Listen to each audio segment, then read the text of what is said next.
G'day guys, and well, I should say girls, but we all know we get to see our own demographics here. But welcome back to another video, and today we will be going over my stat with Voruna build. This is the most obvious outcome for Voruna in my opinion, being that she is a stat-based character.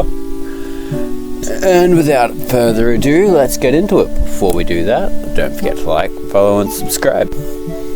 But before we go too far, as usual, we're going to go over Voruna's abilities themselves, starting off with her passive, which is by holding down the abilities, it will give you the ability to choose between 4 separate passives, them being parkour velocity, status effect resistance, heavy attack efficiency, and the final one being a fruit revive that has a 90-second cooldown. Now I do apologize, I am probably going to butcher every single one of these ability names, but here goes anyway, starting off with the first one, which is Shroud of Dinar, which gives invisibility and speed boost temporarily that ends after you attack or a short time, and after that your invisibility dissipates, you will have increased melee damage, crit chance, status chance, and will inflict bleed procs on enemies that you hit. This will reset that if you successfully kill an enemy with a melee.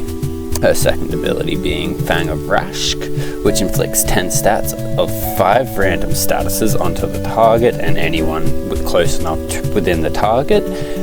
And on the target's death, all remaining stat will spread to the next enemy, which also stacks multiplicatively with any other stat that you can put on with weapons, or if you are playing with a secondary stat-based character, meaning you can get some really big numbers to start appearing towards the end there. Now the third ability would be Lycan's Hunt, which will activate an aura that allows it so when you kill an enemy with melee, they will drop a health orb, and when you get a headshot, they will drop an energy orb. And it will increase the remaining time on this ability if you can kill any targets with 5 or more status effects affecting them, going back to her second ability, Fang of Rashk, which is an instant proc for this ability if you can kill the target within the time period. And for our final ability, we have Ulthrin's Descent, which will temporarily have you lose access to your guns and melee weapons, replacing them with Voruna's more primitive state, which gets her on all 4s, running around like a wolf and attacking with her bare hands. You get 5 of these attacks, which can leap large distances over the map, making it almost a perfect form of transport at some points if you can have a target in line. And these will deal massive amounts of damage with each hit that lunges out past the initial hit, and then for every enemy killed with the ability, the next attack will deal more damage. Now we're going to get into the part that all you are here for, or at least some of you may be here to learn what the characters actually can do and how they work. Who knows? I'm not here to judge, I'm here to get views.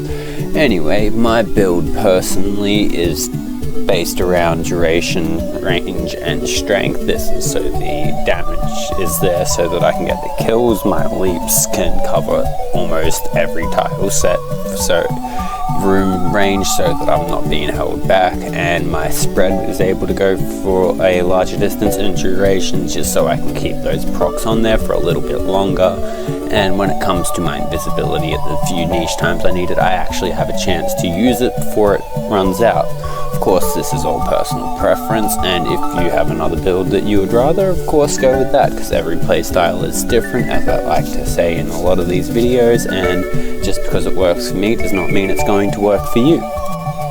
But something that definitely will work with any Voruna build that you're going for is to make sure you're running stat-based weapons, melees, and things like that, just so that you're adding to the stat in the area with your guns instead of building something like crit that won't be able to buff her and use her kit more effectively. This is of course yet again a personal preference, but in this case it is one that I think you can see where I'm coming from with. Now, as a change, I actually did not end up using the helmet on this build. Her kit was too necessary within each other, with everything flowing to a point where I just had to keep it. But if I were to have to get rid of one of the abilities, it would be a toss-up between Lycan's Hunt or even Ulthrin's Descent, because most of your damage is coming from her 2 Fangs of Rush, and the Shroud of Dinar is a good way to get a bit of an extra damage buff, which is using your weapons instead of something that you can't build. As for the Archons, I personally went with 2 red, 2 blue and a yellow. This is an ability strength with both the reds, the blues being for armor and the yellow being for energy orb efficiency. This all comes together to give her a bit more survivability, while keeping that strength up there and usable with some of the bigger frames. I personally have already used this for the new level 220 to 240 with my with another teammate running a Lavos to get stat, and we were able to clear it without a hitch and no trouble. So feel free to try this build out. Don't forget to like and subscribe, and I'll catch you in the next one. Don't forget to let me know if there's any frames you want to see a build to.